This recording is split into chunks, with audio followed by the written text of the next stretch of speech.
Good morning from Pokhara. রিলসে সবসময় দেখতাম ঠিক এরকম ধরনের একটা সুন্দর জায়গাতে আমরাও ম্যাগি বানিয়ে ডিম ম্যাগি করে খাবো। আবার এর সাথে ভাগ দেওয়া যাবে না, অসাধারণ।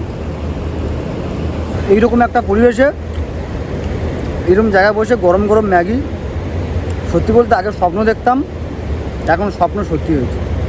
তো ফাইনালি পারমিটটা হাতে পেয়ে গেলাম। এই হলো পারমিট, একটা চেকপোস্টে নিয়ে নেবে আর একটা আমার কাছে থাকবে।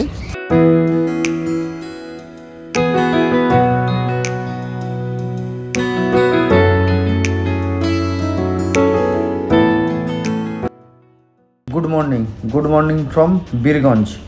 আরও একটা নতুন ব্লগে তোমাদের প্রত্যেককে স্বাগত জানাই।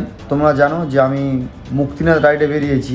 আজকে আমার মুক্তিনাথ রাইডের ডে 1 এসেছিলাম আমার বাড়ি ডায়মন্ড হারবার থেকে বীরগঞ্জ ডিরেক্ট 850 কিলোমিটার। কলকাতা থেকে বীরগঞ্জ রাইডটা সত্যি বলতে খুব এক্সাইটেড ছিলাম। বিদেশের মাটিতে পা রাখবো, 850 কিলোমিটার পথ। সত্যি বলতে ওই জন্য আগের দিন রাতে ঘুম হয়নি। তো সব মিলিয়ে একটা এক্সাইটমেন্ট ছিল, প্রচুর কষ্টও হয়েছে। তো আজকে আমাদের প্ল্যানিং আছে এখান থেকে পোখরা। কী করছো, কি ছাতু করছো? এগুলো তো আমাদের কমফর্ট ফুড, এগুলো খেলেই আমরা আলাদা শান্তি লাগে। যদি এগুলো ক্যারি করে এনে এখানে আনা যায় তো প্রবলেমটা কোথায়? এখন ছাতু করছি আর বাদাম আলু সিদ্ধ করছি। ব্রেকফাস্ট আমরা রুম থেকেই করে বেরোবো। এখন অলরেডি 8টা বাজে চললো। তো আমরা 9টা সাড়ে 9টার মধ্যে আমরা এখান থেকে চেক আউট করবো। ভিডিওর সঙ্গে থেকো, কী করছি না করছি সব কিছু তোমাদের সঙ্গে শেয়ার করে নেবো। আসছি।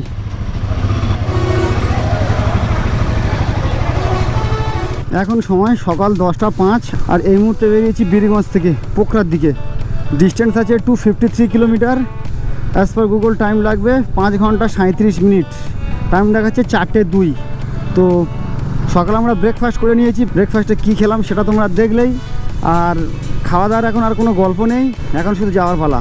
নেপালে একটা রুলস আছে, যে রাইডার সে যদি বা হেলমেট পরে, পিলিয়ানের হেলমেট পরার দরকার নেই। এই দোকানটা থেকে যদি পাশের দোকানে বাইকটা চালায় সেক্ষেত্রেও হেলমেট বাধ্যতামূলক। এখান থেকে ফুয়েল আপ করালাম।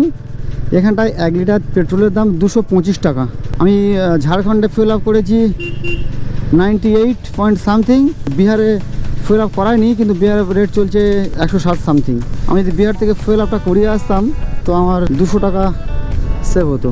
রাইডারদের উদ্দেশ্যে বলার, এখানে কিন্তু গাড়ি চালানো রুলস রেগুলেশন অনেক আছে। বিশেষ করে গাড়ি নিয়ে অ্যাক্সিডেন্ট করলে, বিদেশে গাড়ি চালাচ্ছ সেই রকমভাবে খুব সতর্কভাবে গাড়ি চালাতে হবে। কোনো কিছু হয়ে গেলে দায় কিন্তু নিজের। গাড়ি চালানো থেকে শুরু করে গাড়িটা যেখানটায় গিয়ে পার্কিং করবে সব কিছু। শুরুতেই 2 to 4 লেনের রাস্তা পেয়ে গিয়েছি। তো এই রাস্তায় রাইড করবো আপাতত 20 কিলোমিটার লোকেশান বলছে। এখানকার পার্সোনাল গাড়ির নম্বর প্লেটগুলো লাল আর বাণিজ্যিক গাড়ির নম্বর প্লেট কালো। তোমাদের বলে রাখি, যারা নেপালে আসবে, যারা নেপালে আসার প্ল্যানিং করছো, নেপালে এসে কীভাবে ভানসার বানাবে, তাদেরকে বলবো আগের ভিডিওতে ভানসার সম্বন্ধে সব কিছু তথ্য দেওয়া আছে। আমি নিজে এসে ভানসার করেছি, নেপালে এন্টার করে মাত্রই আমি ভানসারটা করে নিয়েছি। খুবই ইজি প্রসেস, 5 থেকে 7 মিনিটের কাজ। যত ভিড় থাকুক না কেন, দালালরা কোনো সাহায্য করে না, কিন্তু সাধারণ মানুষ সব বলে দেবে তোমাদের। তবে বলে রাখি, আমি এনসেল সিমটা নিয়েছি। 7 দিনে 7 জিবি ডেটা ফ্রি দিত, তার জন্য দাম নিত 300 টাকা। তো আমি আনলিমিটেড ডেটা, মানে আনলিমিটেড ডেটা বলে দিয়েছে, কিন্তু অ্যাকচুয়ালি আনলিমিটেড হয় না। ওটা SMS দিল যে 20 জিবি ডেটা, ওটা নিয়েছে 450 টাকা, 150 টাকা এক্সট্রা। আমার যেটা মনে হয় 300 টাকার সিমটা নেওয়া ঠিক আছে, কারণ এখানটায় ম্যাক্সিমাম হোটেলেই সব ওয়াইফাই সিস্টেম আছে, ওখান থেকে ফ্রিতে ইন্টারনেট নেওয়া যেতে পারে। যেহেতু আমি লোকেশান ইউজ করবো সেহেতু আমি এক্সট্রা ডেটা নিলাম আর কি। আজকে আমি রাইড করব 255 কিলোমিটার। তোমাদের রোড ডিটেলসটা শেয়ার করি। এখন আছি বীরগঞ্জ। এখান থেকে যাব বুদ্ধচক, ভরতপুর, দামাউলি, মুগলিং থেকে দুটো রাস্তা ভাগ হয়ে যাচ্ছে। একটা চলে যাচ্ছে পোখরার দিকে আর একটা চলে যাচ্ছে কাঠমান্ডুর দিকে। তো আমি কাঠমান্ডুর দিকে যাব না, আমি যাব পোখরার দিকে। মুগলিং থেকে চলে যাব মনোহরি, তারপর যাব গালচিপানি, তারপর চলে যাব সৈনিক বস্তি, ওখান থেকে বিজয়পুর হয়ে পোখরা। বেশ অনেকটাই দূরত্ব কভার করব। রাস্তাতে কি করছি না করছি সব কিছু তোমাদের সঙ্গে শেয়ার করে নেবো, শুধু ভিডিওটার সঙ্গে থেকো।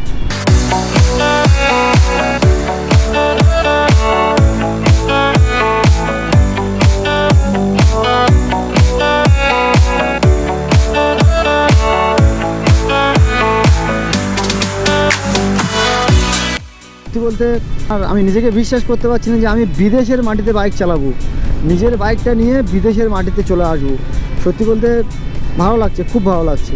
বীরগঞ্জ থেকে 20 কিলোমিটার এসেছি, 20 কিলোমিটার আসার পর এইরকম রাস্তা পড়লো, টু ওয়ে রাস্তা। এটা জঙ্গল বলছিলাম, এটা হচ্ছে পারসা ন্যাশনাল পার্ক, নেপালের। বাঘ আছে কি জানি না, তবে বাঘের তো ছবি দেওয়া আছে, হাতির ছবি দেওয়া আছে। পারসা ন্যাশনাল পার্কটা কিন্তু বেশ বড়। 10 কিলোমিটার বাইক চালিয়ে এলাম, দেখতে পাচ্ছি এখনও অনেকটা বাকি আছে। এবার যেন পাহাড় পাহাড় ফিল হচ্ছে, দুদিকে ছোট ছোট পাহাড় আর মাঝখান থেকে এরকম রাস্তা, টু ওয়ে রাস্তা, কিন্তু রাস্তার কন্ডিশন খুবই খারাপ। জায়গাটা বেশ সুন্দর। আজকের প্রথম পাহাড়ের দর্শন, পাশে নদীও আছে কিন্তু নদীতে এক ফোঁটাও জল নেই। ওই হেতৌদা থেকে মোটামুটি পাহাড় শুরু, প্রপার পাহাড়ে রাইড করছি বহুদিন পর। চাকা কি ফেটে গিয়েছে নাকি, যেতে পারছে না কেন? গাড়িটা প্রচুর বোধহয় কন্টেনার আছে, প্রচুর লোড আছে, আর এই এদের উঠতে পারছে না।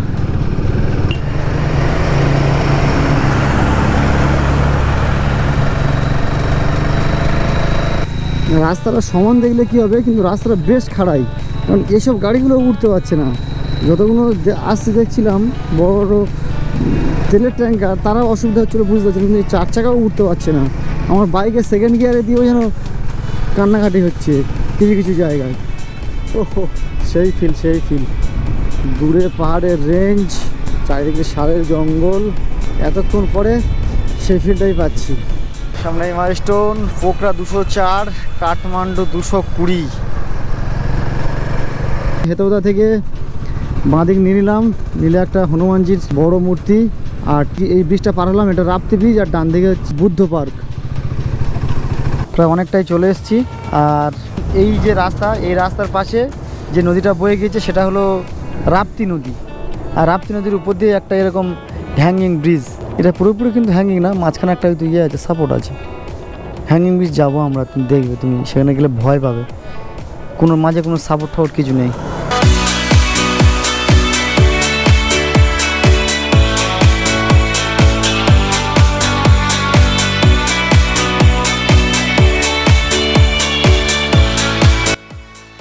সামনে মাইলস্টোন, পোখরা 126, গোর্খা 66, আর কাঠমান্ডু 138। তো আজকে প্রথম সেতিগণ্ডকীর ভিউ, যে আমার বাঁদিকে যে নদীটা বয়ে যাচ্ছে সেটা হলো সেতিগণ্ডকী রিভার। এই যে সেতিগণ্ডকী নদী, এটা পশ্চিম নেপালের ত্রিশূলী নদীর হচ্ছে প্রধান উপনদী।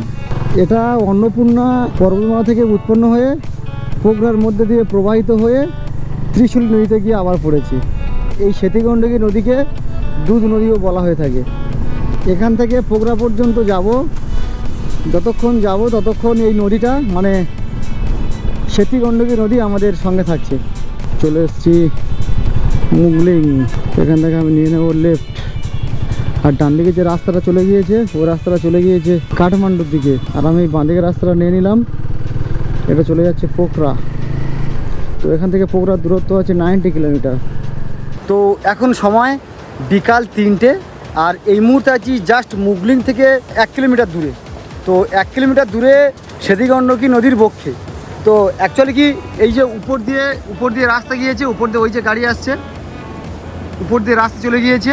তো আমরা গাড়িটা পার্ক করে গেছি ওখানটা পার্কিং করে এখানটা চলে এসেছি। এখান থেকে সেতিগণ্ডকী নদী তার আপন তেজে চলেছে, আর এদিকে ব্যস্ত আমাদের লাঞ্চ করতে। যে ভিডিওটা আমরা সব সময় রিলসে দেখে আসি, সেটা বাস্তবে রূপ নিচ্ছে। সেটা আমরা এই নদীর পাড়ে এই পাথরে বসে আমরা করব ক্যাম্পিং গ্যাস নিয়ে ম্যাগি। প্রায় 160 কিলোমিটার মতো রাইড করে এসেছি। এই জায়গাতে এসে এত সুন্দর রিফ্রেশমেন্ট পেয়েছি কি বলবো। এই নদীর জল, মিষ্টি জল, নদীর জলে মুখটাও ধুয়ে নিয়েছি। রিলসে সবসময় দেখতাম ঠিক এরকম ধরনের একটা সুন্দর জায়গাতে আমরাও ম্যাগি বানিয়ে ডিম ম্যাগি করে খাবো। আবার কতটা ভালো লাগছে সেটা হয়তো ভাষায় প্রকাশ করা যাবে না, জীবনে আসল পাওয়া এখানেই হয়ে যাবে।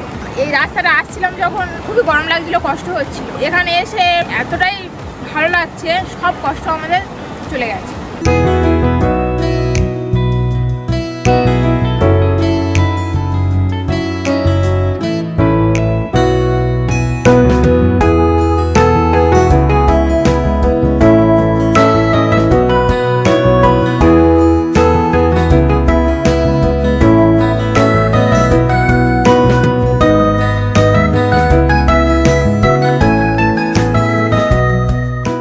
এইরকম একটা জায়গাতে এইরকম গরম গরম খাবার, এদিকে কোনো দোকান নেই, নিজেরা রান্না করে নিজেরা খাওয়া, কি বলবো, এর মতো যে তৃপ্তি বলে বোঝানো যাবে না।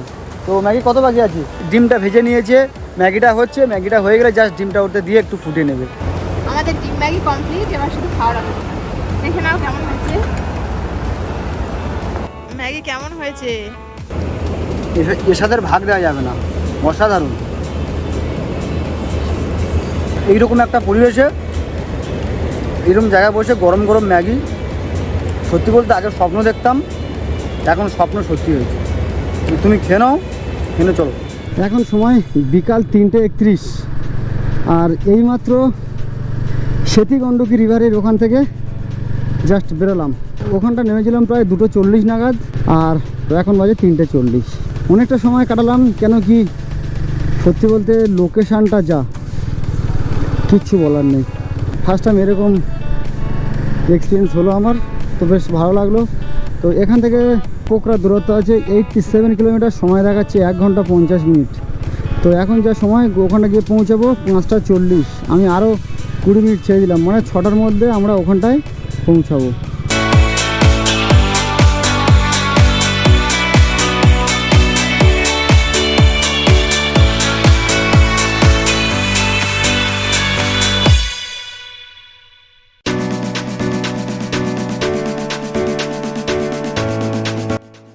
এখন সময় বিকাল 5:05, আর চলে এসেছি পোখরার ঠিক একটু আগে, মানে এখান থেকে পোখরা বাকি আছে 4 কিলোমিটার।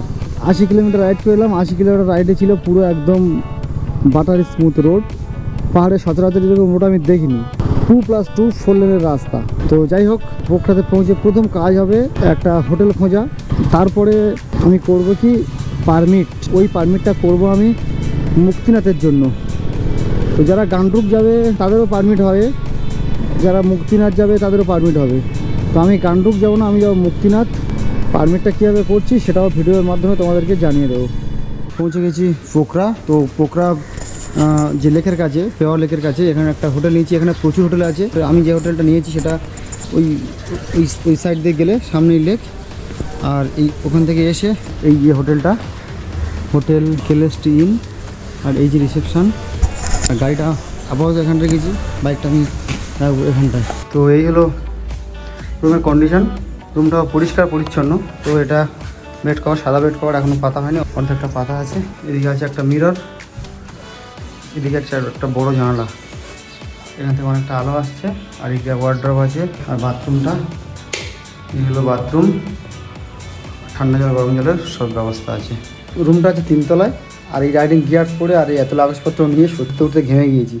তো এখন একটু ফ্রেশ হয়ে নেবো, নিয়ে চলে যাবো এখানকার পোখরা লেক, তারপর করবো মুক্তিনাথের পারমিট। আর তোমাদেরকে বলে রাখি, এই রুমটা রেন্ট নিয়েছে 1400 টাকা। তো কী করছি না করছি সব কিছু তোমাদের সঙ্গে শেয়ার করে নেবো, ভিডিওটার সঙ্গে থাকবে। এখন সময় সন্ধ্যা 8টা, আর এই মুহূর্তে আমরা হোটেল থেকে ঘুরতে ঘুরতে চলে এসেছি ওই লেকের ধারে, পেওয়া লেক বা পোখরা লেকও বলে। তো এখানটায় এরকম একটা দোকান থেকে আমি নিয়েছি মশলা মাখিয়ে মুড়ি দিয়েছি। এটাকে এখানকার নেপালি ভাষায় বলা হয় চটপটি। তো এটার প্রাইস নিয়েছি 70 টাকা। ও নিয়েছে ভুট্টা, একটা ভুট্টা নিয়েছে 50 টাকা নেপালিতে। সব কি আমি যা বলছি সেগুলো সব নেপালিতে। তো ঘুরতে ঘুরতে আমরা চলে এসেছি পোখরা লেকের কাছে। তো পোখরা লেকের এদিকে সুন্দর রাস্তা করা আছে, এদিকে নৌকাগুলো সারি সারি সাজানো আছে। তো এখন অন্ধকার, নৌকার মাঝি নেই, আর নৌকা চালানোর লোকও নেই। লেকের চারদিক ঘিরে হোটেল, দোকান, মিটমিট করে আলো জ্বলছে, চারিদিকটা অসম্ভব সুন্দর লাগছে। রাতের পোখরা লেক সত্যি বলতে অন্যরকম একটা। তোমার কেমন লাগছে রাতের পোখরা লেক? এখন ওয়েদারটা প্লিজেন্ট ওয়েদার, মানে মনোরম ওয়েদার, বেশ ভালো লাগছে। এই পাহাড়ের উপরে যে ছোট ছোট মিটমিট করে আলো, এটা সব থেকে আকর্ষণ।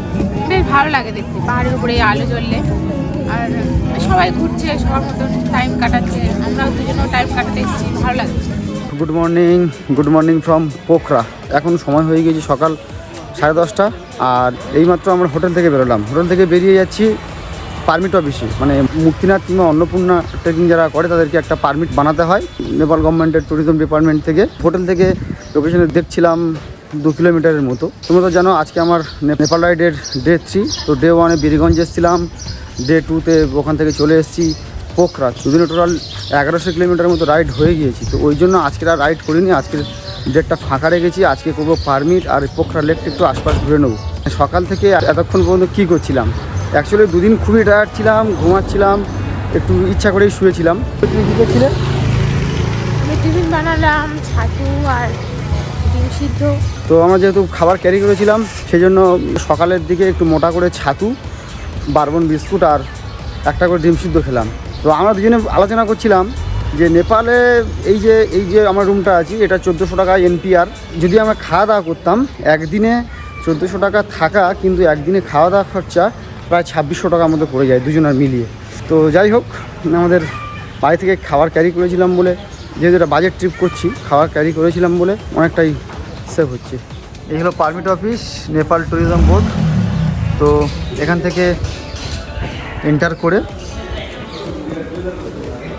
এটা আছে হেল্প ডেস্ক। এখন এখানে কেউ নেই। মেন পারমিটটা হয় SCAP এন্ট্রি পারমিট কাউন্টার।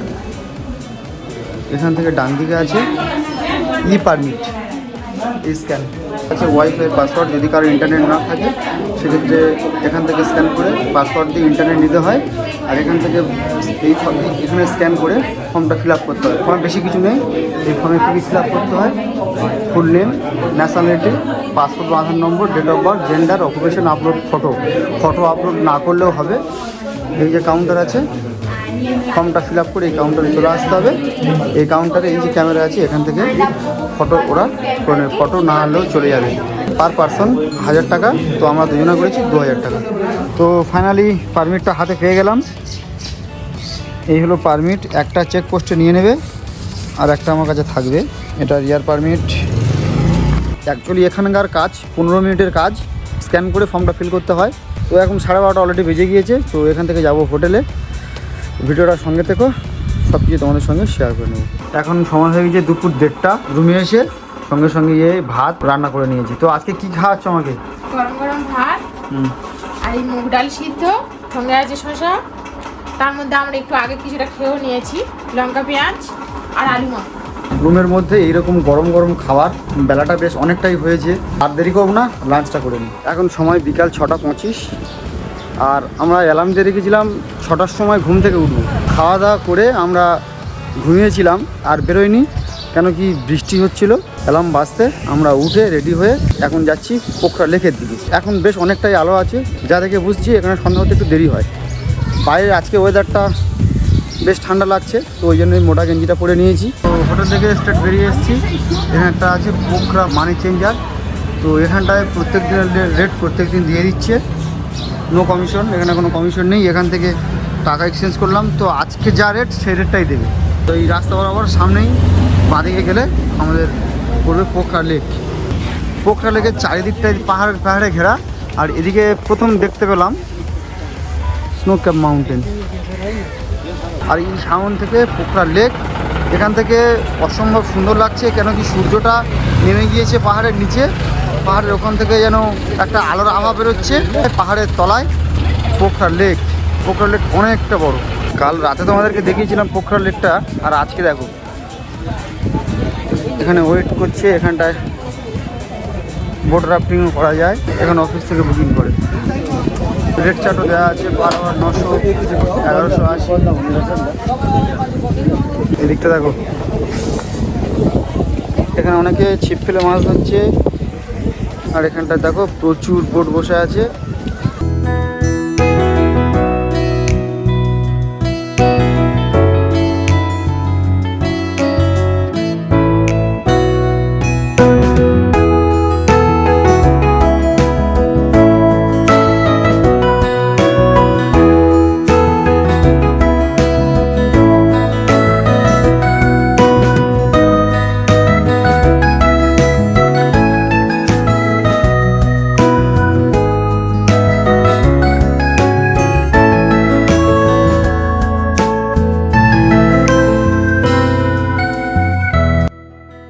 এখন সময় সন্ধ্যা 7:17।